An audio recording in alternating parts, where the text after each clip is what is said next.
I'm Jennifer Sanesi, you're watching News 24 Live. Well, welcome to our 8th episode of Real News Funny People. Joining me in studio today, we have comedians CJ Benson and Liam Bento. Hello. Hi there. Hey. How are you guys? Oh, we're great.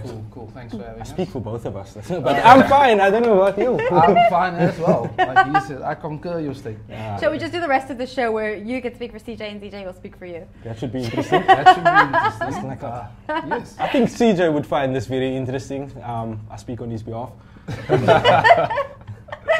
That's actually very funny, but that's actually me, not you. Now I'm just confused. Now, Okay, cool. The first story we're going to be talking about today is a panda bear in China who faked being pregnant to get more food and a single room. So this panda actually got a room with air conditioning and more buns from its keepers. Now my question to you is, was the panda bear that much smarter, like everyone thinks, or were his keepers just really dumb? Look, I'm not, being South African, I'm not really surprised about this. Because I mean, we've all seen it in the past. That looks like the Shabir Sheikh method of actually getting things done. You know, like faking a bit of illness. Heart attack. Let's go and let's get out of prison and play jail. So I think the panda was actually quite smart to do that.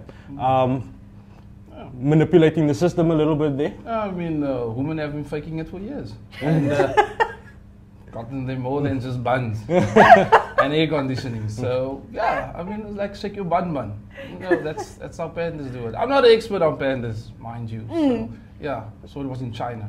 So I think I know your answer, Liam. Do you think we should be learning from pandas? Should we be faking illnesses more often to get special treatment? Oh, people have been faking, like I said, even in the office. I mean, you fake your illness. That practice voice phone in the morning call. when you phone your boss at like 5 to 8, and then you always have this hoarse little voice. It's like, I'm not gonna come in. I'm feeling so sick. And then they always throw you over with, what do you have? It's like, oh, I didn't think about that. I'm just vomiting. So it's just generic stuff. So that's how you get away with faking. Or that WhatsApp text message that you gotta send through. You gotta send it through in a sick way. You know, like you gotta pretend that you're sick as you're typing it as well. You just get into the whole thing that goes along with it. So I mean, we've all faked it at work. That panda's just at work, really. So just faking it to get better working conditions, not too bad. How do you make it? It's kind of like a strike. If you think about it, she was striking, working, faking, and then she got a lot of... I like that whole thing though. I was like reading the articles, like she just started moving slower to fool people. It's like, they think, okay, she's pregnant and everything. Like imagine you could get away with that at work. Like you start moving slow, it's like, nah, at this point needs a raise. You get paid less for moving slow. It's like, it's way like too slow. People that move too fast, they've already got too much money, which is why they eat too much, they've got too much energy. So let's start moving slower. Your metabolism is slower. This guy needs more food. Let's start paying him more and give him air conditioning as well. That works for me. That works for me, yeah. Yes. I want to talk about that text message you said. You said you have to write a text message in a sick way. How? Yeah, you got to do that? Like when you make that phone call, obviously before we add instant messaging and all these things. When you make that phone call, you got to pretend that you're sick. You get in the zone. You get in the zone. So you got to get in that same zone when you're typing a text with that text message as well to your boss. So you got to think about it, like, how would I type if I was sick right now? Because the word changes and your emojicons. Brilliant. Yeah, you got can't look now. Yes, sad face. That the little vomit as well. I'm vomiting. I can't look now. The one little tear. Sad face. You know, just the one tear. I mean, nothing says you're sick like an emojicon at the end of a message. But you got to think about it though. If it's just a sore throat, just the one with the one tear. And if it's like really bad, like Asian flu or something, you full out crying. So that one works. Yeah. But I should actually try that. I haven't. You ever seen the wrong emoticon at the wrong time?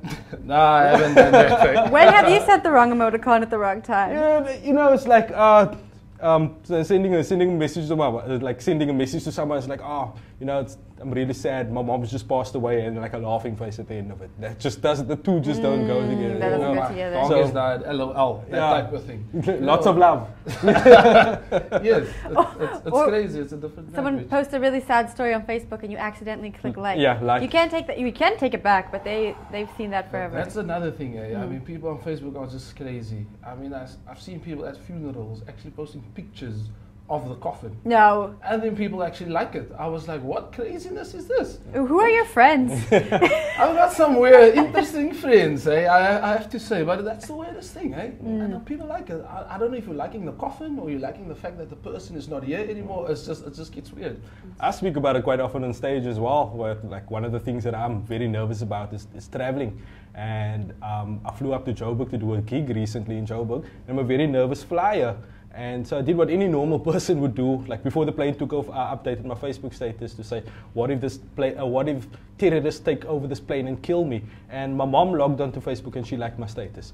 So Actually, I also liked it. I saw that. That's I wanted to share it. I wanted to share it. It's like, it just doesn't want to share. It just wants to like. Yeah, one less comedian for me to go up against. Cheers. It's a ruthless business.